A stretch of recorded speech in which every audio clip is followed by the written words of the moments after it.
Hello everyone, Daisy here with another layout for SpiegelMom Scraps.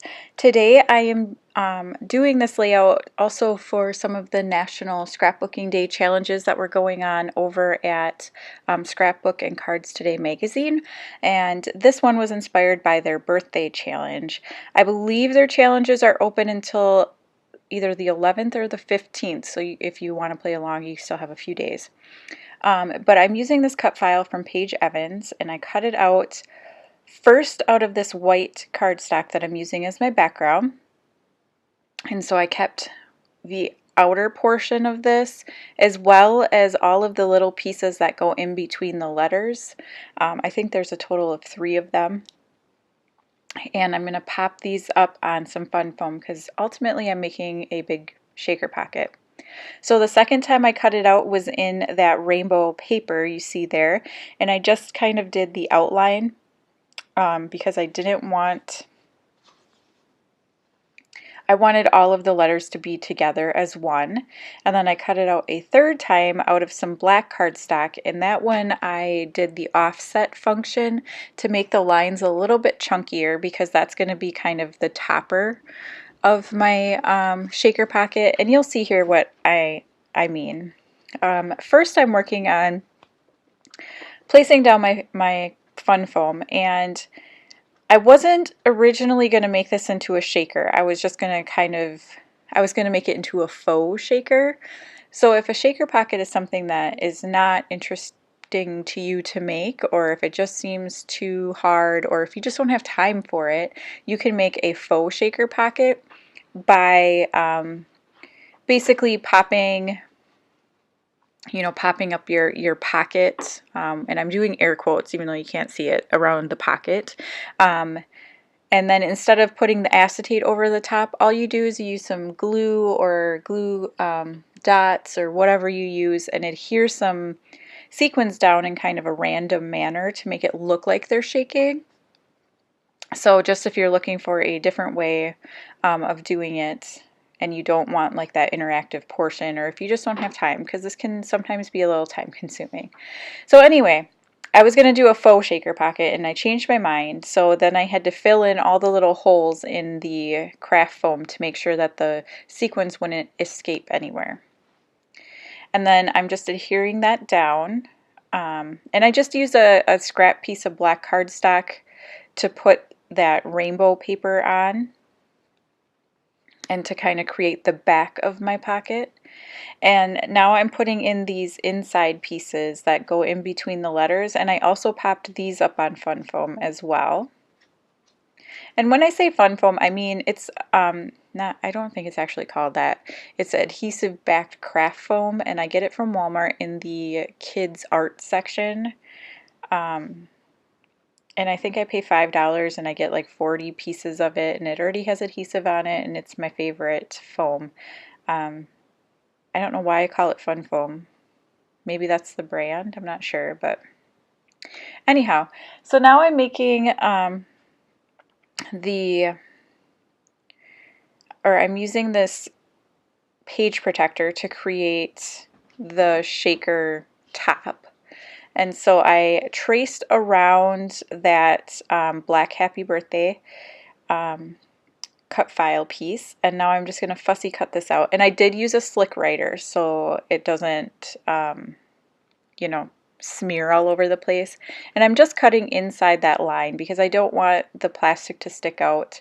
And in the end it does actually end up sticking out in a few places,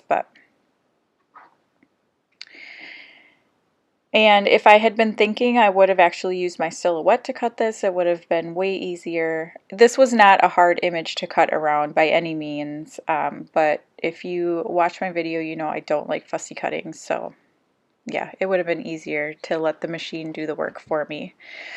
But I'm just cutting around here. So while I'm doing that, I want to talk a little bit about what SpiegelMom Scraps is doing for National Scrapbooking Day. We're actually turning it into a month-long layout rally. So if you head over to the Spread the Sparkle Facebook group, you can find different albums available, and they have different titles on them. And what you can do is any layout that you create this month, whether it's for a different challenge or for a different site or just something you create for fun, find one of those categories that your layout will fit into and enter it. You can only enter it one time, but you can enter as many layouts as you would like. And what will happen is at the end of the month, they're going to be drawing for some great prizes. I think there's a couple of gift cards to the shop and maybe a couple other things. And also you have the chance of being featured in our Sunday Sparkler, which is the email newsletter that comes out on Sundays. And if you haven't already gone and signed up for it, you definitely should take a look at that, because you get a free cut file. There are tips from sparklers, there's fan features, and then there's also occasionally we do bios or other information. And it's also how you learn first when the pre-orders are going to be coming out, or if there's going to be any special orders. So you don't want to miss out on it. So now that I'm done trimming around that, I am just going to use my Tombow Mono Multi and glue that down. And one tip that I have is when you're pressing the glue down, if you press it away from the center of your letter. So basically, if the glue is going to spill out, you don't want it to cause a little, smudge in your shaker pocket. Press it so that the glue goes to the outside of the letter, and that way it'll leak out instead of in, and you won't end up with that little smudge on your acetate or page protector or whatever it is you use to create your shaker pockets. Because I find that like the most frustrating when you finally get it lined up perfectly and then you end up with like a big smush of glue in there, and it's almost impossible to get out. So now I'm using this sequin mix, which is the Colorful Motley, and this is one of my favorites. This is so perfect for celebrating any celebration really, but definitely birthdays. It reminds me of like the 80s or early 90s kind of graphics, and I just love it so much. So I just used the rest of what I had and dumped it into my little shaker well, and now I am going around just the outside of the letters. I don't have, it only needs to adhere to the very edge of the paper, so I am carefully applying my glue and then putting this down, making sure that all of the areas are covered.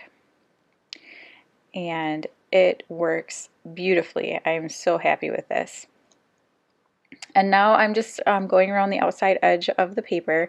I do wish I had kept a few of the sequins out so that I could spread them around the page a little bit more, but I've already used this one a couple of times, and so I wanted to put everything I had left in that shaker pocket.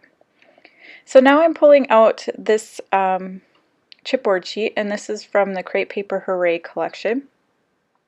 And I knew I wanted to use those balloons because I love them. And so I'm adding the balloons and a cake and that little happy word and this little banner that says hooray for cake. And I'm really just trying to get anything on this page.